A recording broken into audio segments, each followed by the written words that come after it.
আমাৰ যি বাংলাভাষী বৃহত্তৰ সমাজ, সেই সমাজত এই যিবিলাক শব্দ তোমালোকে ইউজ কৰা, এই শব্দবিলাকৰ মিনিং একেবাৰে কণ কণ ল'ৰা ছোৱালীৰ পৰা বয়সস্থ লোক, ল'ৰা ছোৱালী, মহিলা, পুৰুষ চবে গম পায়। প্ৰিয় বন্ধু বান্ধৱীসকল, শ্ৰদ্ধাৰ বয়োজ্যেষ্ঠসকল আৰু মৰমৰ কনিষ্ঠসকল, এইকেইদিন ধৰি আপোনালোকে লক্ষ্য কৰিছে বিশেষকৈ অসমৰ হোজাই ডিষ্ট্ৰিক্টত এটা ফেচবুক পেজ আৰু লগতে তেখেতসকলৰ এটা ইউটিউব চেনেলো আছে, নৰ্থ ইষ্ট কমেডিয়ান বুলি। যিটো নৰ্থ ইষ্ট কমেডিয়ানৰ নামত আমি লক্ষ্য কৰিছোঁ যে গালি গালাজেৰে ভৰা এটা চেনেল। লগতে তেখেতসকলৰ যিবিলাক কণ্টেণ্ট, সেই কণ্টেণ্টবিলাকত বহু আপত্তিজনক কণ্টেণ্ট তেখেতসকলে প্ৰদৰ্শন কৰে। তাৰ উপৰি তেখেতসকলৰ কিছুমান কেৰেক্টাৰৰ নাম দিছে, যেনেকুৱা আপোনালোকে কেৰেক্টাৰবিলাকৰ নাম শুনি লওক তেখেতসকলৰ মুখেৰে।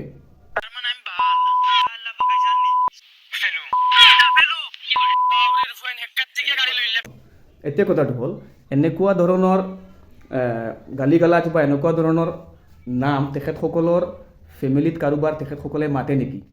তোমালোকে নিজে চিন্তা কৰা। তোমালোকে নিজে যিবিলাক কণ্টেণ্ট বনোৱা, সেই কণ্টেণ্টবিলাক তোমালোকে নিজৰ ঘৰত বহি তোমালোকে দেখিব পাৰিবানে? মাক দেউতাকৰ সন্মুখত, নিজৰ ভণ্টি বা বাইদেউসকলৰ সন্মুখত দেখিব পাৰিবা? নোৱাৰিবা। তো বেলেগক কিয় তোমালোকে দেখুৱাব বিচাৰি আছা? তোমালোক একোজন সমাজৰ প্ৰতি এটা দায়বদ্ধ হৈ গৈছা, কাৰণ 2 লাখ ফলোৱাৰ্ছ লৈ তোমালোক বহি আছা। অকণমানো তোমালোকৰ কি সমাজৰ প্ৰতি দায়িত্ব নাই নেকি? প্ৰথমতে তোমালোকে হয়তো প্ৰথম অৱস্থাত গম পোৱা নাই, 4জন, 5জন, 10জন, 100জন ছাবস্ক্ৰাইবাৰ আছিল বা ফলোৱাৰ্ছ আছিল। এতিয়া তোমালোকৰ এইটো পৰিয়ালটো প্ৰায় 2.5 লাখ বা 2 লাখ মানুহৰ হৈ গ'ল, ছাবস্ক্ৰাইবাৰ ফলোৱাৰ্ছ হৈ গ'ল। এতিয়া তোমালোকৰ সমাজৰ প্ৰতি কিছুমান দায়িত্ব আছে। বহুত মানুহে তোমালোকক ফ'ল' কৰে, সেইবিলাক তোমালোকে অলপ চাই চিতি এতিয়া আগবাঢ়ি যাব লাগিব।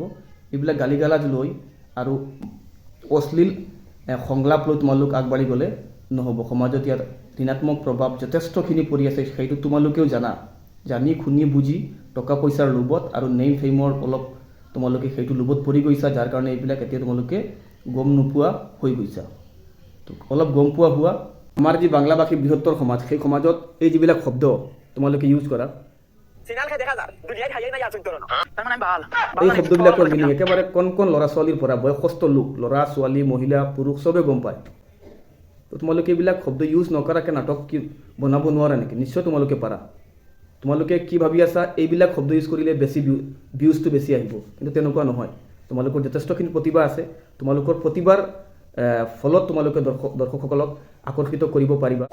আমি জনামতে তেখেতসকল যিসকল সদস্য আছে এইটো নৰ্থ ইষ্ট কমেডিয়ান টীমৰ, তেখেতসকলৰ ঘৰ কাৰিখানা বা চিংলাইপাতাৰ এই অঞ্চলবিলাকত। সেই অঞ্চলবিলাকত আমাৰো বহুত ৰিলেটিভছ আছে, আমাৰো বহুত বন্ধু বান্ধৱ আছে। তেখেতসকলৰ মুখতো আমি কেতিয়াও এনেকুৱা ধৰণৰ গালি গালাজ বা অশ্লীল শব্দ কেতিয়াও আমি শুনিবলৈ পোৱা নাই বা দেখিবলৈ পোৱা নাই।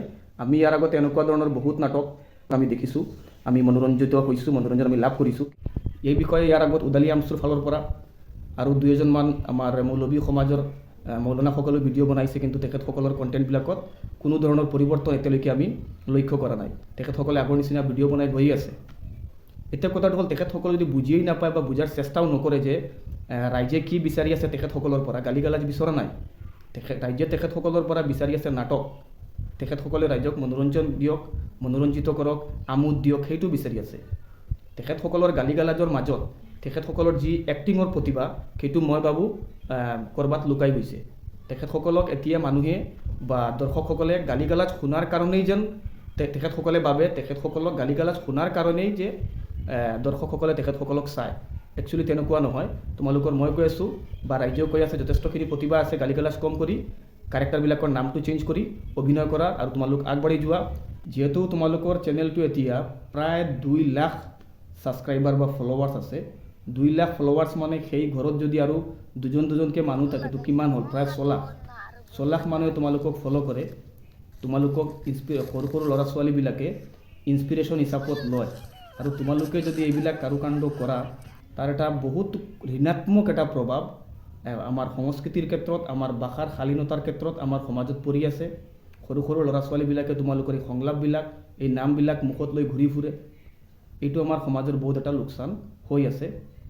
তাৰ উপৰি যদি আমি সমাজৰ ফালে নাচাই তোমালোকৰ ভৱিষ্যতৰ ফালেও চাওঁ, তো আমি দেখিবলৈ পাম, তোমালোক যেতিয়া গোটেই জীৱনটোত এনেকুৱা নাযায়, তোমালোকে যেতিয়া বিবাহ বাৰু কৰিবা, ল'ৰা ছোৱালী পাবা, স্কুলত দিবা, তোমালোকৰ ল'ৰা ছোৱালীক যেতিয়া তোমালোকৰ ল'ৰা ছোৱালীক যেতিয়া সিহঁতৰ যিসকল সহপাঠী থাকিব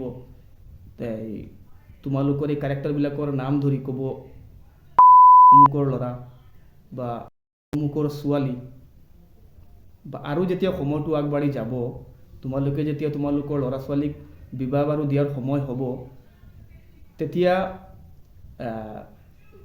ছোৱালী হ'লে ল'ৰাঘৰৰ মানুহে যেতিয়া কি ক'ব অমুকৰ ছোৱালী বা ছোৱালীঘৰৰ মানুহে যদি ল'ৰাঘৰ বিয়া দিবলগীয়া হয় ল'ৰাৰ লগত তো কি ক'ব অমুকৰ ল'ৰা তো কেনেকুৱা এটা সমস্যাৰ সন্মুখীন তোমালোক হ'বলগীয়া হ'ব ভৱিষ্যতত সেইটো এবাৰ ভাবি চাবা আমাৰ তোমালোকৰ অভিনয়ৰ প্ৰতিভা যিটো আছে তাৰ প্ৰতি আমাৰ কোনো সন্দেহ নাই আমি তোমালোকৰ ভিডিঅ' চাওঁ কিন্তু এনেকুৱা কিছুমান তোমালোকে কাৰুকাণ্ড কৰি দিয়া ভিডিঅ'ৰ মাজত আমি ভিডিঅ'টো স্ক্ৰলিং কৰি ওপৰলৈ যাবলগীয়া হয় তো সেইবিলাক অলপ সাল সলনি কৰিবলগীয়া আছে সাল সলনি কৰিলে ভাল কৰি তোমালোক ভিডিঅ'বিলাক বনোৱা নাটক বনোৱা আমি চাই যাম আৰু আমাৰ শুভকামনা আছে তোমালোকৰ লগত এইখিনি আজি ভিডিঅ' তোমালোকৰ উদ্দেশ্যে কোৱাৰ আছিল আশা কৰোঁ তোমালোকে অলপ সাল সলনি কৰি আগবাঢ়ি যাবা ধন্যবাদ